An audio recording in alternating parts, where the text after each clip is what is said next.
বাংলাদেশের অনেক বিচ্ছিন্নতাবাদী নেতাদের মুখে প্রায়ই শোনা গিয়েছে ভারতের চিকেন নেক অর্থাৎ শিলিগুড়ি করিডোর দখল করে নেব। বাংলাদেশের অন্তর্বর্তী সরকারের প্রধান মোহাম্মদ ইউনূসের ভাষণেও বারবার উঠে এসেছে ভারতের উত্তর ও উত্তর পূর্বের 7 রাজ্য অর্থাৎ 7 সিস্টার্সের কথা। কিন্তু বাস্তবটা কি?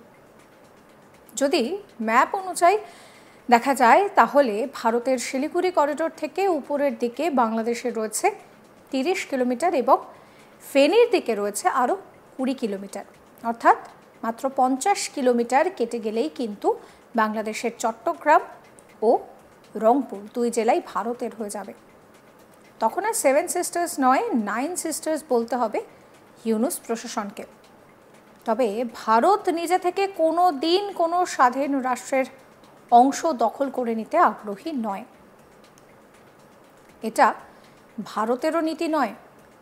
কিন্তু বাংলাদেশ যদি সত্যি এরকম কোনো হামলার পরিকল্পনা করে তাহলে ভারত ছেড়ে কথা বলবে না। পাকিস্তানে ঢুকে যেমন অপারেশন সিন্দুর করেছে ভারতীয় সেনা, ঠিক তেমনই বাংলাদেশে ঢুকেও ভারতীয় সেনা বুঝিয়ে দেওয়ার ক্ষমতা রাখে। এই বিষয়ে আমরা কথা বলেছিলাম ডিফেন্স এক্সপার্ট RK শ্রীবাস্তবের সঙ্গে। কি বলছেন তিনি শুনুন।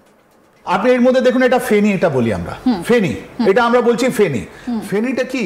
আমরা ওকে চিনি, ভাই বোনকে, আমরা বাংলাদেশের ভাই বোনকে বলি, আমরা খুব সম্মান করি ওদের। আমাদের এরকম কোনো অফেন্সিভ আমাদের ডিজাইন নেই। ভারত বাংলাদেশে ইস্ট পাকিস্তানের কোনো জিনিসকে আমরা নিতে চাই না। এই কিন্তু ফেনীটা দেখুন তো, এই ফেনীর জায়গাটা এই আপনার শিলিগুড়ি করিডোরে কম আছে না বেশি আছে আপনি জেনে আশ্চর্য হয়ে যাবেন। এই চট্টগ্রাম ওরাও জানে কি এটাও একটা করিডোর ওদের আছে, ফেনী করিডোর। আমি বলবো, আমি চিকেন নেক বলে এটা আমি ওদের বেইজ্জত করবো না, বিকজ আমি জানি বাংলাদেশের যেটা আমাদের সেনাবাহিনী আছে, ডায়মন্ড গোল্ড, ওরা খুব সুন্দর আমাদের সঙ্গে মুক্তিযোদ্ধা যারা আছে ওদেরকে আমরা স্যালুট জানাই। ওদের কাছে যে শৌর্য আছে, প্রোগ্রাম আছে, আমরা অভিভূত। এটা তো আপনি দেখাচ্ছেন ইস্ট পাকিস্তানের 1971 ওয়ার যেটা আপনি দেখাচ্ছেন। ওরা যাদের ওদের সন্তান, আমি জানি ওরা দুর্ধর্ষ যোদ্ধা, ওরা নিজের মাটিকে ভালোবাসেন। আমাদের যারা যোদ্ধারা আছেন, কিন্তু এই রাজাকার যারা আছে, বাংলাদেশ আর্মি যেটা আছে এখন, যাকে ইস্ট পাকিস্তান আর্মি যেটা আমরা বলছি এখন, আমি ওই ইস্ট পাকিস্তানকে যদি আর্মিকে যারা করেছে কি নাম ধোকা দিয়েছে, ওরা আছে একটা জেনারেল আর 5টা লেফটেন্যান্ট জেনারেল, আর এই 50 থেকে বেশি মেজর জেনারেল ওখানে যেটা আছে 1.6 লাখের মধ্যে। ওরা এত ম্যানিপুলেটিভ হয়ে গেছে কি নিজের জন্য ওরা দেশ বিক্রি করে দিচ্ছে। ওর মধ্যে লখুরজামান আছেন, ওর মধ্যে 5 জন লেফটেন্যান্ট জেনারেল আছেন, ওর মধ্যে 50 মেজর জেনারেল আছেন। ওদের আপনি কর্নেলের সঙ্গে কথা বলুন, মেজরের সঙ্গে কথা বলুন, লেফটেন্যান্ট কর্নেল কথা বলুন, দেশপ্রেমী, ওরা দুর্ধর্ষ যোদ্ধা, ওরা দেশের জন্য করতে চায়। কিন্তু এই যে মুহূর্তে ওদের প্রমোশন স্টার্ট হয় আফটার দ্য কর্নেল, ওরা সব ম্যানিপুলেটর, ওদের জন্য ওরা দেশ বিক্রি করে দিয়েছে। ওদের জন্য দেশ বড় নয়, এটা বড়।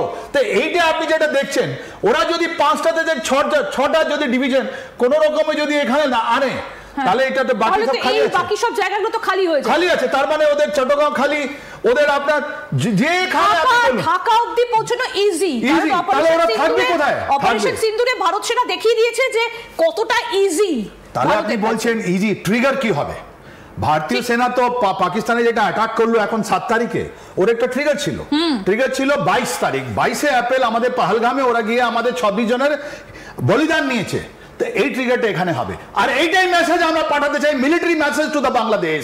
আর ইস্ট পাকিস্তান যেটা বলা হয়, আমরা এখন বলছি ওই ইস্ট পাকিস্তানকে আমরা বলে দিতে চাই, ক্ষমতা আছে করে নাও, ক্ষমতা আছে যে কোনো জিনিস করে নাও।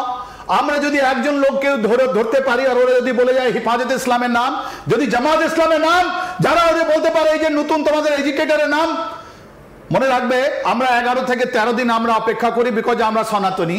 আমরা ওটা মর্নিং পিরিয়ড ওটা বলি, ওদের বার্তা শান্তির জন্য আমরা প্রার্থনা করি। তারপর আদের বাংলাদেশ ছেড়ে পালিয়ে যাও, আর যেখানে থাকবে ঢুকে মারা হবে, ঢুকে মারা হবে। এই পাকিস্তানে, এই বাংলা ইস্ট পাকিস্তানে জামাত ইসলাম, এই ইস্ট পাকিস্তানে হেফাজত ইসলাম, এই ইস্ট পাকিস্তানে যারা নতুন এজিটেটর আছে ওদের ঢুকে মারা হবে। এটাই ট্রিগার বলছি আপনাকে। এই ট্রিগার যদি কোনো রকম ভাবে এই যে শিলিগুড়ি করিডোর, এখানে যদি কোনো রকম ভাবে কোনো নাশকতার একটা ঘটনা ঘটানোর চেষ্টা করে বাংলাদেশ, তাহলে পরিণামটা যে কি হবে সেটা আশা করি বাংলাদেশ এতদিনে বুঝে গেছে। অপারেশন সিন্দুর তো আমাদের মাদের জন্য আছে, আমাদের ওরা যদি একটাও কথা আপনার এখান থেকে পশ্চিমবঙ্গ থেকে আপনার শিলিগুড়ি করিডোর ধরে আপনার যদি আপনার আসাম, মেঘালয়, ত্রিপুরা যে কোনো জায়গায় ওরা করে, ত্রিপুরা, তাহলে ওই অপারেশন সিন্দুর তো আমরা বলবো না, অন্য কোন একটা হবে। কিন্তু এই জামাত ইসলামের চিফ, এই হিফাজত ইসলামের চিফ, এই যে ওদের নতুন যে সন্ত্রাসবাদী সংগঠন হিজবুত তাহরির আর যারা আছে, এই আমি তো নামও বলে দিচ্ছি, এদেরকে ছাড়ছি না। এরা বাড়িতে ঢুকে মারা হবে, ওদের হেডকোয়ার্টারটা ধ্বংস হবে। তারপর ওরা কি করবে জানেন? এই যে যখন এটা 5টা থেকে 6টা ডিভিশন এখানে চলে আসবে, তাই জন্য বলা হচ্ছে ইসলামিক রিভলিউশনারি গার্ড। চায়না বলেছে জামাত ইসলামকে, চায়না বলেছে জামাত ইসলামকে কি তুমি আমাকে 2 লক্ষ কাটা দাও, আমি তোমাকে নিজে তোমাদের পার্টির আমি একটা সংগঠন আর্মি বানিয়ে দেব।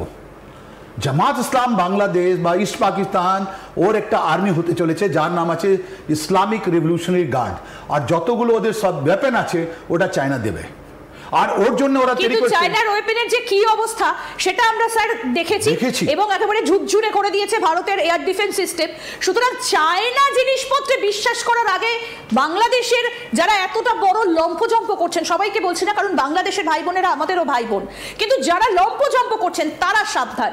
এই বাংলাদেশ তো দূরের কথা, চীনও কিন্তু কোনোভাবেই এই চিকেন স্নেক বা শিলিগুড়ি করিডোরের দিকে যদি চোখ তুলে তাকায় তাহলে ফল মারাত্মক হতে পারে। আরেকটা বিষয়, এই যে বাংলাদেশের লালমনিরহাট আপনাদেরকে দেখিয়েছি তার ফার্স্ট লুক কি হতে চলেছে, সেখানে নাকি একটা এয়ার বেস তৈরি করার জন্য রীতিমতো আমন্ত্রণ পত্র দিয়ে এসেছিলেন মোহাম্মদ ইউনূস।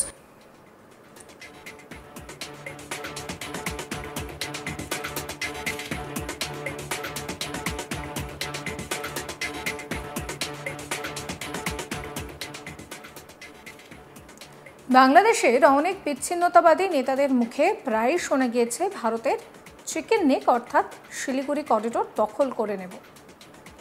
বাংলাদেশের অন্তর্বর্তী সরকারের প্রধান মোহাম্মদ ইউনূসের ভাষণেও বারবার উঠে এসেছে ভারতের উত্তর ও উত্তর পূর্বের 7 রাজ্য অর্থাৎ 7 সিস্টার্সের কথা।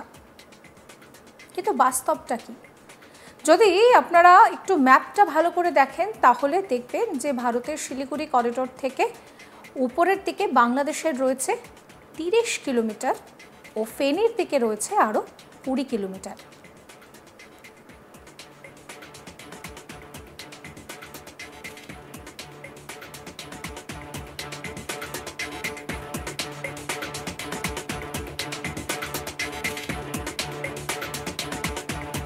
অর্থাৎ এই 50 কিলোমিটার কেটে গেলে কিন্তু বাংলাদেশের চট্টগ্রাম ও রংপুর এই দুটি ভারতের হয়ে যাবে। তখন 9 সিস্টার্স বলতে হবে ইউনূস প্রশাসনকে। আপনাদের মতামত জানাবেন। সমস্ত খবরের আপডেটের জন্য চ্যানেলটিকে সঙ্গে রাখবেন, সাবস্ক্রাইব করবেন আজ তাক বাংলার ইউটিউব চ্যানেলকে, ফলো করবেন আজ তাক বাংলার হোয়াটসঅ্যাপ চ্যানেলও।